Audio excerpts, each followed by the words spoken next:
All right. So we're diving into a pretty big question today, one that's been around, well, forever, probably. Do things happen because they're part of some, like, God's plan? Or, Mhm. do we actually have a say in it? Do we have free will? I don't think we'll have all the answers by the end of this, but even just thinking about it is kind of, well, it makes you think about a lot of things. Yeah, totally. It's one of those questions that really makes you think about, like, why are we here? What's it all about? The stuff you found from that new note and the other one, pasted text, they have some pretty interesting thoughts on all this. For sure. And the cool thing is, they're not trying to be like, this is the answer, case closed. Neither are we, by the way. Mhm. What we want to do is really dig into it. Like, what do people even mean when they talk about God having a plan? Is that the same as God's will?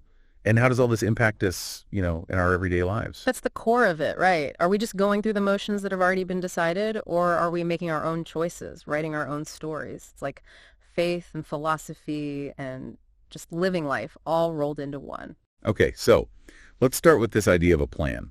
In New Note, it says, imagine if everything, I mean everything, the good stuff, the bad stuff, even the boring stuff, is part of God's plan. It's a pretty powerful thought. It kind of makes you feel like even when things are crazy, there's a reason for it. Like there's a purpose behind it all. It can definitely be comforting knowing that there's some kind of, I don't know, a bigger picture, a design that makes sense, even when we don't see it, and that even suffering, as hard as it is, has its place in that design. But as New Note points out, it's not that simple, is it? Right. It gets tricky. Because if every single thing is part of this huge plan, where do we fit in? Do we even have a choice? It's like Nuno says, are we just like actors in a play following a script we didn't write? Makes you wonder if we're even responsible for the things we do. Exactly. And that takes us to the next big thing. If there is a plan, does that mean we don't have free will? It's God's will versus our will, which both your sources talk about. Yeah, it feels like a bit of a contradiction, doesn't it? Hmm. On one hand, you have this idea that God is in control, God has intentions for everything, but then we feel like we're making our own choices every day. New Note mentions a few different ways to see it, like maybe God guides us, but we still get to choose, or maybe we're totally on our own. What's interesting is the sources seem to suggest that maybe it's not an either situation. Maybe God's will and our free will can actually, I don't know, work together somehow. There's this idea in philosophy, compatibilism, which says maybe it's possible for both to be true. Like maybe God has a big plan, but within that plan, we have some freedom to make our own choices. That makes sense. And speaking of God's plan, there's this really helpful distinction that New Note makes between God's plan and God's will. Hmm. I hadn't really thought about it that way before. It's like God's plan is the big map, the overall picture, while God's will is more like specific things God wants, but we can choose to follow them or not. Right. That's a good way to think about it. It's like the plan is the framework, and God's will is like the best way to live within that framework. We still have the freedom to choose, but those choices might lead us down different paths within the overall plan. But, as the sources mentioned, not everyone sees it this way. Some people think God's plan and God's will are basically the same thing. That's all God's intention all the time. Which brings us to the really hard part. Like, if there is this plan, why does bad stuff happen? New Note Q2 talks about this head on.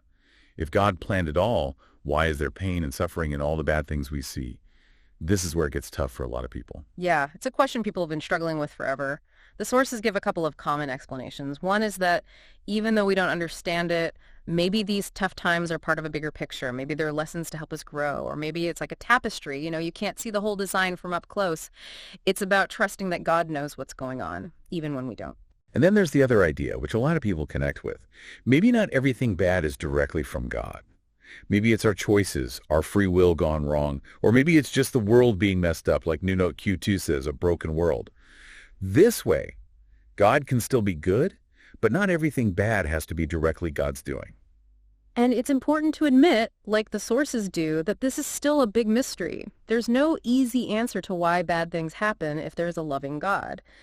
There are different theories, but in the end, it often comes down to faith and what makes sense to you personally. And then there's another puzzle.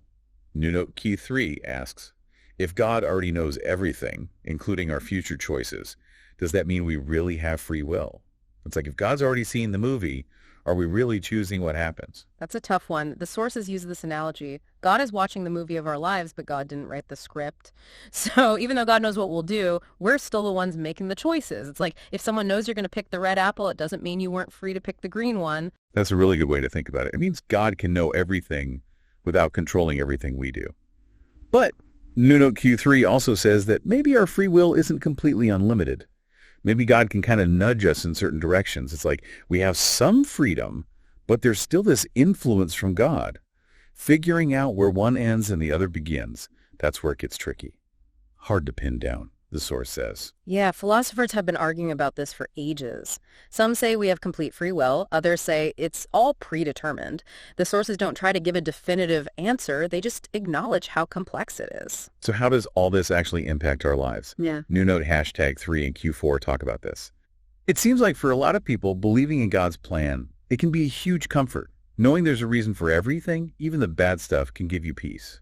It's like you don't have to worry so much because you trust that it's all part of something bigger. Letting go of that worry can be really powerful. It's like when something bad happens, instead of seeing it as just bad luck, you can see it as part of a bigger plan, maybe even a chance to learn and grow. It can give you hope even when things are tough. But New Note Q4 also says that sometimes, if you think about the plan too much, you can start to feel stuck. Like if everything is already decided, why even bother trying? That's a good point. It's like if you're too focused on everything being predetermined, you might stop taking responsibility for your own life. It's important to find that balance, to be comforted by the idea of a plan without feeling like you're powerless to make your own choices. And of course, not everyone believes in God's plan. New Note Q5 says that's totally fine. Some people think life is more about chance, about the choices we make, and maybe a little bit of divine influence, but not a script that's already written. And this can be really empowering, you know? If you think you're creating your own future through your actions, it can really motivate you to take charge and make things happen. It's like you're not just along for the ride, you're the driver. In the end, New Note Q5 says it best. It's a personal thing. What one person believes might not make sense to someone else, and that's okay. There's no one right answer to this whole God's plan thing. And that's the beauty of it, right? These big questions about life, they make us think, they make us question. Exploring these different perspectives, it opens up a whole new way of looking at things. So as we wrap up this deep dive, it's clear that this whole idea of God's plan, God's will, and our free will is complicated, and it's personal.